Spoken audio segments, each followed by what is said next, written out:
Bonjour à tous, tous les chemins mènent à vous aujourd'hui à Ternay, dans l'extrême nord du département de la Vienne. Nous allons découvrir le magnifique château qui s'y trouve et pour cela, rendons visite à Loïc, son propriétaire. Bonjour Loïc. Bonjour.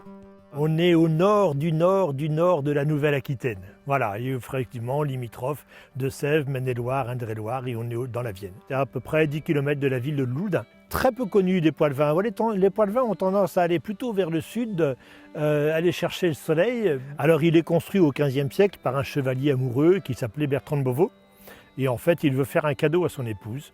Et comme il savait faire des choses vraiment avec beaucoup de goût et de raffinement, eh bien, il lui offre un château. Nous, on arrive avec les valises. En 1606 à Ternay, le château est déjà construit. On venait pendant les vacances à l'époque de mon grand-père et de mes parents, et maintenant, on s'occupe à plein temps du château. C'est un château de style gothique, mais qui, dans certains aspects, est très précurseur de la Renaissance.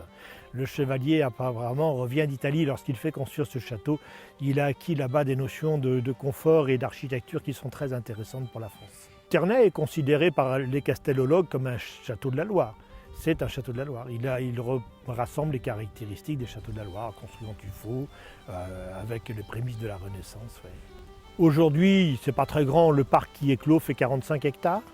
Mais c'est quand même du travail parce qu'il faut entretenir les allées pour que nos hôtes et nos visiteurs puissent se promener très confortablement. Donc c'est du travail quand même, oui. On a en projet la restauration de la façade est de la cour intérieure qui est extrêmement ouvragée. Donc ça y est, l'étude par l'architecte du patrimoine, elle est faite, elle est chiffrée.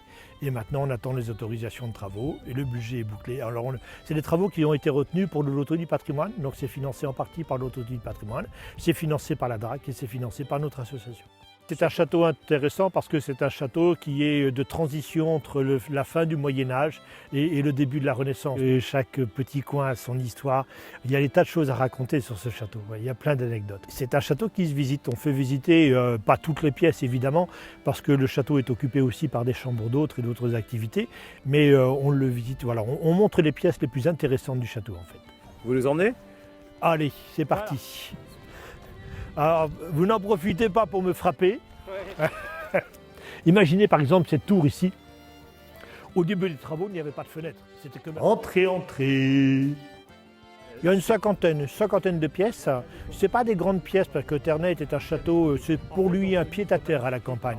On est peut-être optimiste quand on dit qu'il venait passer une semaine par an à Ternay.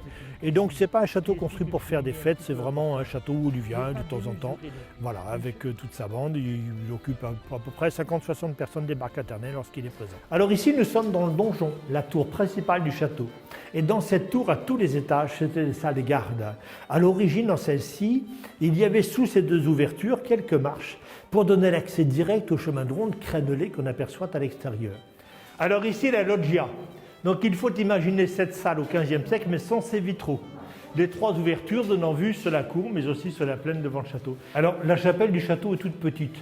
C'est normal parce qu'en fait elle est ce que l'on appelle une chapelle castrale. Ça veut dire que c'est une chapelle privée réservée aux chevaliers et à sa famille. Le passage ici peut être extrêmement difficile et je sais de quoi je parle puisque je suis l'auteur de cette magnifique sculpture, voyez-vous.